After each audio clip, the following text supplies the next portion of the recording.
Bom dia, mais uma vez juntos para estudarmos a palavra de Deus. Vamos orar. Obrigado, Pai querido, por mais esse dia.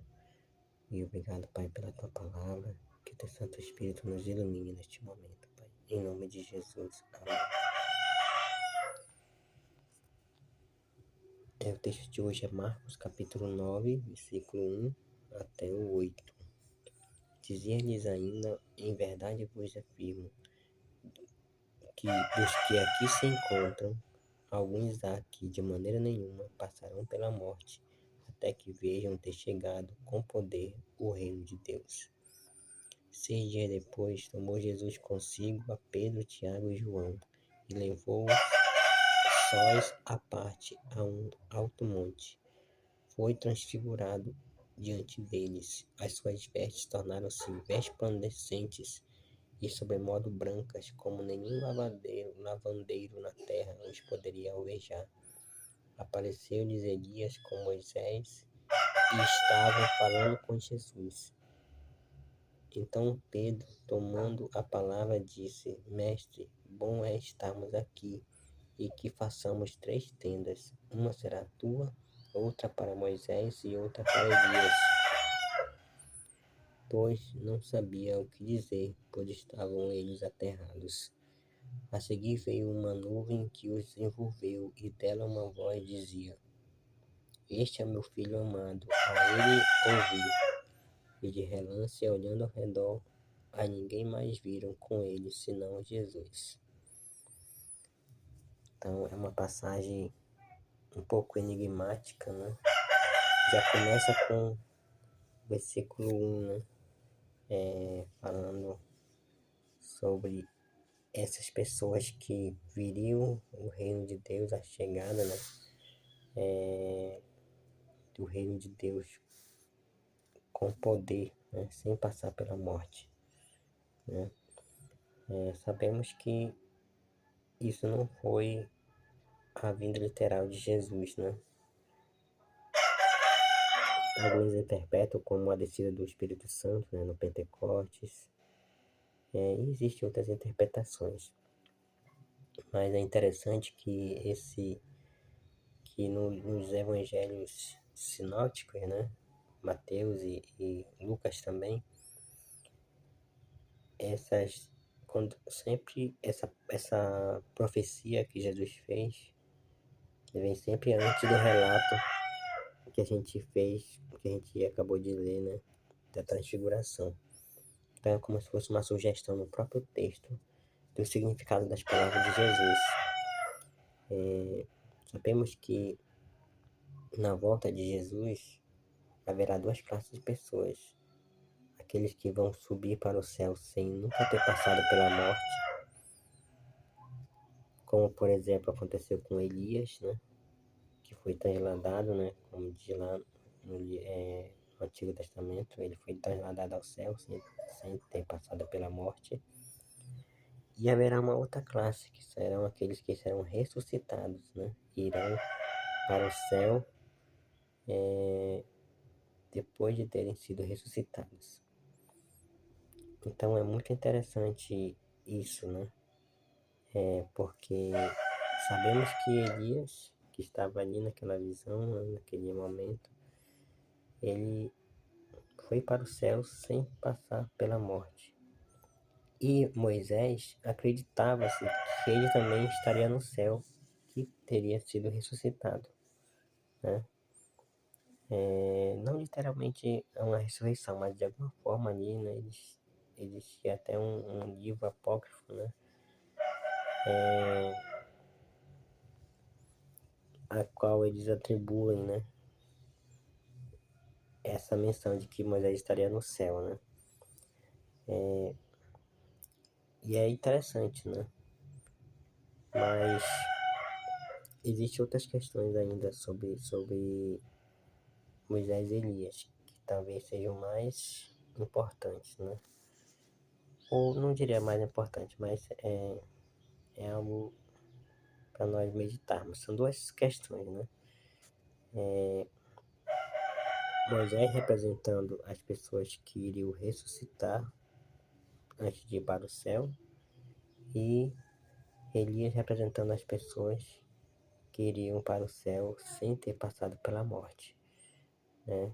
Então seria uma miniatura, no que Pedro, Tiago e João presenciaram, foi uma representação em miniatura da volta de Jesus, né? O seu rosto mudou, né? Lá em Mateus fala que ficou brilhante como o sol, né? Suas vestes ficaram resplandecentes.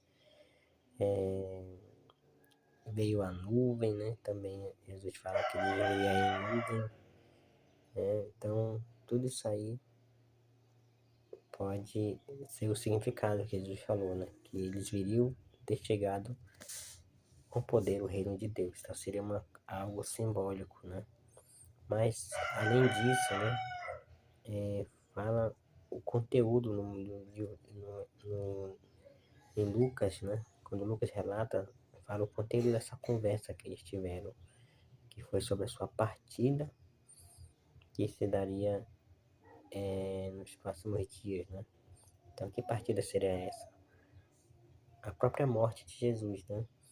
Nós sabemos que Moisés foi o escritor, né, dos 3 primeiros livros, dos 5 primeiros livros da Bíblia, né?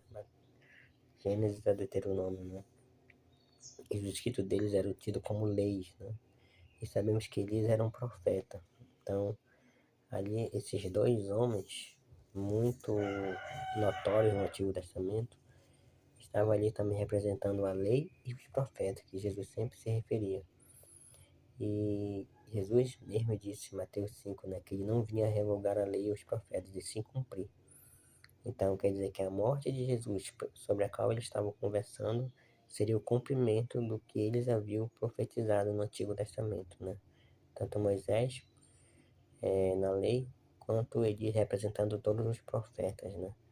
Que também anunciaram o Messias. E isso foi muito significativo para eles, porque durante a morte de Jesus, né, durante o período que Jesus permaneceu morto, eles ficaram muito aflitos, né? E talvez isso tenha ajudado eles, essa visão que eles tiveram, tenha ajudado eles a superar, a ter esperança. E quando Jesus ressuscitou, tudo começou a fazer sentido. Então, falar um pouquinho sobre a questão da ressurreição de Moisés. Não é algo que é falado literalmente na Bíblia, né? Mas existem alguns indícios, né? O primeiro indício é que lá em Judas, versículo 9, lá fala que o arcanjo Miguel estava contendendo, né, disputando com o inimigo sobre o corpo de Moisés. Então fica uma dúvida, por que ele faria isso, né? Qual seria o objetivo? Então, uma das sugestões é que, porque o arcanjo queria ressuscitar Jesus, aliás, ressuscitar Moisés, e o inimigo não queria, né, permitir, né? Aí alguns até usam o argumento dizendo que não poderia ser, porque Jesus é a premissa dos que dormem, né? Tá nos livros, na carta de Paulo, né? E, inclusive, né, eu penso assim, que se for real mesmo a ressurreição de Moisés, né, talvez tenha sido também um argumento do inimigo, né? Olha, não, você não pode ressuscitar Moisés. O Messias ainda não morreu, né? Você só terá direito de ressuscitar alguém, né? Ninguém poderá ser ressuscitado para a vida eterna antes da ressurreição do Messias, né? Como alguns pensam hoje, né? Que por Jesus ser a premissa dos que dormem, né? Então ninguém poderia ser ressuscitado para a vida eterna sem que antes acontecesse a ressurreição do Messias, né? E na verdade tem relatos de pessoas, né, que ressuscitaram, né, antes da ressurreição dele, né? No livro de Mateus 27, capítulo 27, né, fala de pessoas que ressuscitaram logo depois da morte de Jesus, né? enfim. Mas a questão da premissa, né, não significa necessariamente a cronologia, e sim a importância, né? Porque da ressurreição dele deriva todas as outras ressurreições, né? Tanto as que aconteceram para a vida eterna, quanto as que foram apenas temporárias ali. Então, essa é uma forma de entender, né? Não quero impor a ninguém, porque esse é um debate, né? É um debate histórico e que vai apenas sugerir aqui, né? Algumas interpretações. Também a gente vê lá no relato, né, da morte de Moisés, que o próprio Deus sepultou ele. Então, uma outra alternativa que eles dão pelo fato de ter, Judas ter mencionado, né, que o corpo de Moisés foi disputado, né, é que, é que, no caso, o inimigo, ele poderia querer o corpo de Moisés, né, para levar o povo à idolatria, já que Moisés era uma figura tão importante para Israel. E realmente faz sentido, porque houve, por exemplo, a serpente que Moisés tinha feito, né? Serpente de bronze, e que depois de um tempo essa serpente começou a ser adorada, né? Então eles eram muito voltados para a idolatria, qualquer coisa, né? Então se descobrisse o corpo de Moisés, né? Eles poderiam sim, aquilo poderia sim se tornar um local de culto, né? Um objeto de culto, né? Mas aí o contra-argumento, né? Uma coisa não anula a outra. Então, realmente, a Bíblia fala assim, lá em Deuteronômio, na morte de Moisés. Lá no final de Deuteronômio, fala que Moisés foi sepultado pelo próprio Deus e até hoje, né? Ela fala assim, né? Até hoje, ninguém sabe o local da sua sepultura.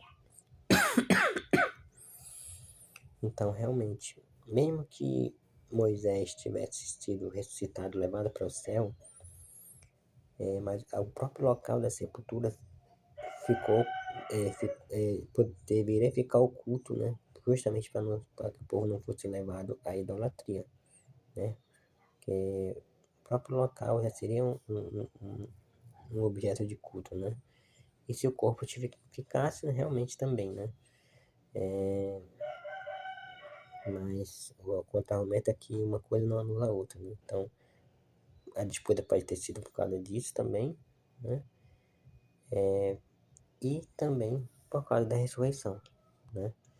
Pode ter acontecido sim. E agora para nós, adventistas do sétimo dia, o motivo mais, assim, um motivo também muito importante, né? É que para nós, uma pessoa não poderia voltar à vida se não fosse pela ressurreição, né? Existem muitos indícios, né? Começando no Antigo Testamento, né? E também ao longo do Novo Testamento, falando da morte como um sono da alma. Então, Moisés não poderia estar ali falando com Jesus, consciente, falando com Jesus, se ele não tivesse sido ressuscitado antes, né? Se Elias, né, estava no céu, porque foi trasladado antes de passar pela morte, e estava ali junto com Moisés naquela visão, então é coerente pensar que Moisés também estaria vivo, né? E porque a Bíblia não menciona, né, espíritos desencarnados, apesar de terem interpretações, né? Tudo é questão de interpretação. Por isso que eu não quero impor nada, né? Porque quando a gente sentir algo na Bíblia, a gente tem que interpretar de alguma forma não literal, para que uma das duas teorias dê certo, né? Tem a teoria da imortalidade da alma, né? Que se você for pegar alguns textos e entender literalmente, essa teoria cai por terra. Mas existe também a teoria da mortalidade da alma, que é a que eu acredito. Se você pegar outros textos, né, e, e não interpretar também de uma forma menos ali literal, também essa teoria cai por terra. Então, tudo uma questão do sistema que você adotou, né? Eu creio, assim, muito mesmo fortemente na teoria da mortalidade da alma, porque a conclusão que se chega, né? Quando você crê que a alma é imortal, chega a ser um pouco desconcertante para o cristianismo, porque quando você crê na imortalidade da alma, você passa a crer também no tormento eterno dos ímpios, né? Então eu não vejo lógica nisso, né? E a Bíblia mesmo deixa a gente, né, dar brechas para a gente entender que não existe esse tormento eterno, né? Então, como eu falei, tudo é questão de interpretação, mas se existe uma forma de você entender isso de forma que vindique o caráter de Deus e não deturpe o caráter de Deus, eu vou escolher a interpretação que exauste o caráter de Deus e não deturpe. Porque a imortalidade da alma, ela nos leva a uma conclusão de um Deus muito, sei lá, não sei nem que palavra dizer. Porque imagina, você nunca existiu, aí Deus te traz a existência. E aí ele impõe algumas regras sobre a sua vida e ele fala, se você não cumprir essas regras, a sua alma vai ser atormentada eternamente no inferno, né? Para sempre. Nunca vai acabar o seu tormento. Então imagina, você nunca existiu, você não pediu para existir, aí Deus te traz a existência e te traz essa condenação. Você é obrigado a fazer uma escolha do lado dele, senão, do contrário, você vai sofrer eternamente. Então eu não vejo lógica nisso. Um Deus de amor impõe isso às suas criaturas. Eu creio na mortalidade da alma, porque, primeiro, ninguém pediu para existir, Deus trouxe, nos trouxe a vida, e aí ele nos faz a seguinte proposta: olha, eu te trouxe a vida para que você pudesse ser feliz, e só existe uma forma de ser feliz, me servindo. Se você não quiser me servir, eu vou te devolver para o lugar de onde você veio, para o nada, ou seja, você vai deixar de existir. Aí sim, não existe sofrimento eterno e existe justiça total, em todos os sentidos, porque a pessoa vai ser punida dos seus pecados, né? Vai ter um momento ali, sim, de tormento, mas não eterno. E pronto, acabou o sofrimento, né? Porque não existe vida sem Deus. Então, se a pessoa está longe de Deus, o mais correto é pensar que ela vai sofrer a morte eterna. Então esse é o principal motivo pelo qual eu acredito, eu procuro sempre uma forma de entender que não existe imortalidade da alma e, portanto, não existe consciência da alma na morte. Se a pessoa morreu, ela está totalmente inconsciente. Aí por esse motivo, Moisés não poderia estar ali conversando com Jesus se ele não tivesse ressuscitado. E há indícios, né? A isso, na Bíblia deixa indícios claros, né? Tudo que eu falei aqui, né, que eu defendi, a Bíblia deixa indícios, né? Assim como você também pode encontrar evidências do contrário se você seguir uma outra interpretação. Tudo é questão de interpretação, por isso eu não vou impor isso. Mas o que podemos aprender, né? Com isso aqui, né? Já levando para o lado espiritual, né? Moisés foi impedido de entrar na Canaã por causa de um pecado, né, que ele tinha cometido. E à vista de todo o povo, né? Então Deus precisava punir Moisés, né? Por tudo que ele, por tudo que ele, por tudo não, por aquele ato, né? Mas ele precisava punir à vista do povo para que ficasse aquela lição para o povo. E Deus nunca revelou, né? Se aconteceu ou não a ressurreição de Moisés, Deus nunca revelou. E também nem mesmo o seu lugar, o lugar onde ele tinha sido sepultado, né? para que ficasse esse mistério, né? Mas entre Moisés e Deus, essa questão foi resolvida, né?